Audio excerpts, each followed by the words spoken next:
বর্তমান পৃথিবীতে জ্বালানি অত্যন্ত গুরুত্বপূর্ণ সম্পদ। জ্বালানির মতো সম্পদ থাকার কারণে রাশিয়া ইউক্রেনের উপর এত বড় যুদ্ধ চাপিয়ে দিয়েও অনায়াসে টিকে আছে। জ্বালানি সম্পদের প্রাচুর্যতার কারণে মধ্যপ্রাচ্যের হতদরিদ্র জেলেপল্লীগুলো বর্তমান বিশ্বের সবচেয়ে ধনী রাষ্ট্রে পরিণত হয়েছে।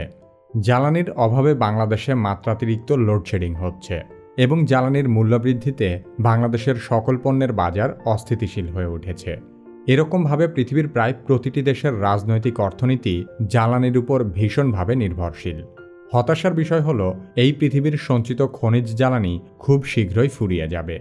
গবেষণায় দেখা যায় খনিজ তেলের মজুদ আগামী 50 বছর, প্রাকৃতিক গ্যাসের মজুদ 53 বছর এবং কয়লার মজুদ 114 বছর পর সম্পূর্ণ শেষ হয়ে যাবে। সেজন্য বিশ্বের পরাশক্তিধর দেশগুলো জীবাশ্ম জ্বালানির বিকল্প খুঁজে বের করতে মরিয়া হয়ে উঠেছে। পৃথিবীর জ্বালানি সমস্যার মতো ভয়াবহ পরিস্থিতির এক অসাধারণ বিকল্প আছে চাঁদের মাটিতে। মহামূল্যবান সেই পদার্থের নাম হিলিয়াম-3। চাঁদের হিলিয়াম-3 দিয়ে এত পরিমাণ বিদ্যুৎ উৎপাদন করা যাবে যা দিয়ে পৃথিবী 10,000 বছর চলতে পারবে।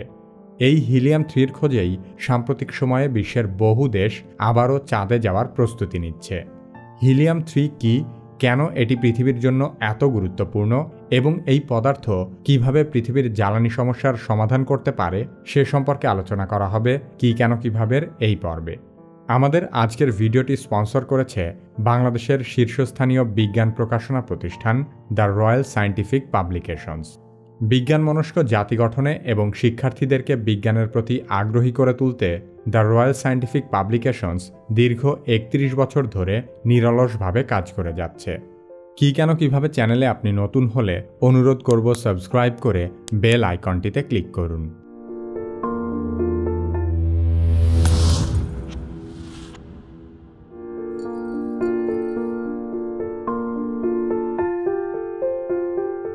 (1969) সালে অ্যাপোলো 11 চাঁদে অবতরণ করার পর থেকে চাঁদে যাওয়ার প্রতি মানুষের আগ্রহ কমে যায়।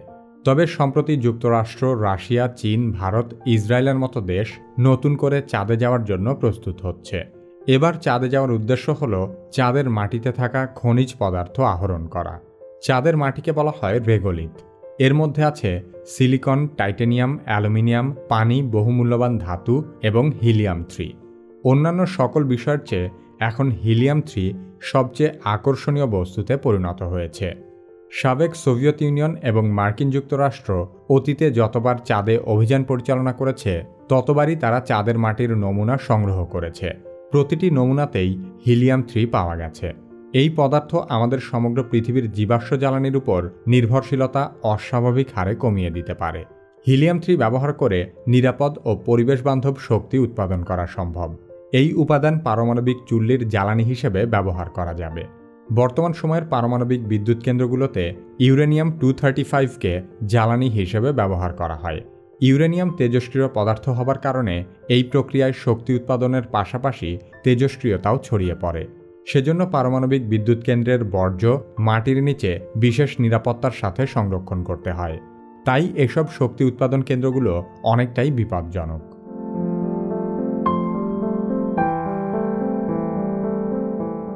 দীর্ঘ 40 বছরেরও বেশি সময় ধরে গবেষকরা একটি বিশেষ ধরনের পারমাণবিক চুল্লির নকশা করার চেষ্টা করছেন, যাতে করে পারমাণবিক বিক্রিয়ায় কোনো ধরনের তেজস্ক্রিয় বিকিরণ ছাড়াই নিরাপদ এবং দীর্ঘস্থায়ী সমাধান বের করা যায়। পারমাণবিক চুল্লিতে ইউরেনিয়ামের পরিবর্তে ডিউটেরিয়াম ব্যবহার করে এর সাথে হাইড্রোজেনের আইসোটোপ, ট্রিটিয়ামের মতো হালকা গ্যাসের বিকিরণ ঘটিয়ে এক ধরনের নিরাপদ শক্তি অর্জন করা যায়। এই বিক্রিয়ায় কোনো ধরনের তেজস্ক্রিয়তা এবং পারমাণবিক বর্জ্য উৎপন্ন হয় না। কিন্তু এই বিক্রিয়ায় একটি সমস্যা আছে, আর তা হলো বিক্রিয়া শুরু হবার পর প্রথমে যে নিউট্রন নির্গত হয় তাকে ধারণ করা খুব কষ্টসাধ্য। সেজন্য এই প্রক্রিয়ায় বিপুল শক্তির অপচয় হয়। আর এখানেই হিলিয়াম-3-র বিশেষত্ব। হিলিয়াম-3 ব্যবহার করে এই সমস্যার সম্পূর্ণ সমাধান পাওয়া সম্ভব। হিলিয়াম-3-র সাথে ডিটেরিয়ামের ফিউশন ঘটালে এই বিক্রিয়ায় কোনো মুক্ত ইলেকট্রন উৎপন্ন হয় না। এক্ষেত্রে বিপুল পরিমাণ শক্তি পাওয়া যায় এবং বিক্রিয়ার পর একটি প্রোটন মুক্ত অবস্থায় থাকলেও তাকে নিয়ন্ত্রণ করা তুলনামূলক অনেক সহজ। হিলিয়ামকে জ্বালানি হিসেবে ব্যবহার করলে তেমন কোনো বর্জ্য উৎপন্ন হয় না এবং পারমাণবিক বিক্রিয়ার ফলে কোনো ধরনের তেজস্ক্রিয়তাও ছড়ায় না। নিউক্লিয়ার ফিশন রিঅ্যাক্টরে হিলিয়াম-3 ব্যবহার করলে পারমাণবিক শক্তির সর্বোচ্চ নিরাপদ ব্যবহার সম্ভব। এই ধরনের রিঅ্যাক্টর বা পারমাণবিক চুল্লি নির্মাণের কাজ ইতোমধ্যে শুরু হয়ে গেছে। আশা করা যাচ্ছে 2035 সালের মধ্যে এই ধরনের সর্বপ্রথম রিঅ্যাক্টর কাজ শুরু করতে পারবে। এই সময়ের মধ্যেই পর্যাপ্ত হিলিয়াম-3 সংগ্রহ করা একটি বিশাল চ্যালেঞ্জ।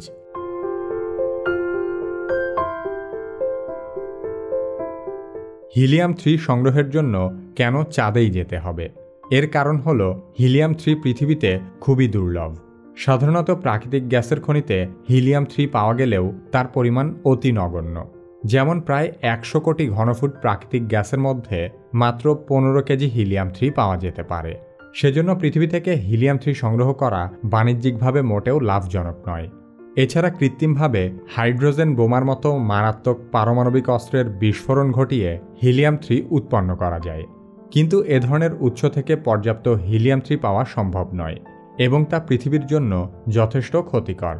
প্রাকৃতিক হিলিয়াম-3 প্রধান উৎস হল সূর্য। সৌরবায়ুর মাধ্যমে হিলিয়াম-3 মহাকাশে ছড়িয়ে পড়ে। পৃথিবীর বায়ুমণ্ডল সৌরবায়ু থেকে আসা হিলিয়াম-3কে পৃথিবীতে প্রবেশ করতে বাধা দেয়, কিন্তু চাঁদের কোনো বায়ুমণ্ডল না থাকার কারণে লক্ষ কোটি বছর ধরে চাঁদের মাটিতে বিপুল পরিমাণ হিলিয়াম-3 জমা হয়েছে। ধারণা করা হয় চাঁদের মাটিতে প্রায় 12 লক্ষ মেট্রিক টন হিলিয়াম-3 রয়েছে, যা পৃথিবীর চেয়ে প্রায় 10 কোটি গুণ বেশি। হিলিয়াম-3কে যেমন একটি বিশেষ কাজে ব্যবহার করে মানব সভ্যতাকে বদলে দেয়া যাবে, তেমনিভাবে পৃথিবীতে এখনও পর্যন্ত আবিষ্কৃত 118টি মৌলিক পদার্থ প্রতিনিয়ত আমাদের নানা প্রয়োজনে কাজে লাগছে। সুউচ্চ পর্বত থেকে শুরু করে সুবিশাল সমুদ্র, আমাদের শ্বাস প্রশ্বাসে গ্রহণ করা বাতাস থেকে শুরু করে যেসব খাবার আমরা গ্রহণ করি, সবকিছুই মাত্র 118টি মৌলিক পদার্থ দিয়ে তৈরি। তাই পৃথিবীকে জানতে হলে এবং বিজ্ঞানকে বুঝতে হলে আপনার অবশ্যই এই মৌলিক পদার্থগুলো সম্পর্কে পরিষ্কার ধারণা থাকতে হবে। এই মৌলিক পদার্থগুলোর সাথে আপনার সহজেই পরিচয় করিয়ে দিবে দ্য রয়্যাল সায়েন্টিফিক পাবলিকেশনস কর্তৃক প্রকাশিত দ্য এলিমেন্টস বইটি। বইটিতে আছে প্রতিটি মৌলিক পদার্থের রঙিন ছবি, গুরুত্বপূর্ণ তথ্য, বাস্তব জীবনে মৌলিক পদার্থের ব্যবহার এবং ডায়াগ্রাম সহ মৌলের ইলেকট্রন বিন্যাস।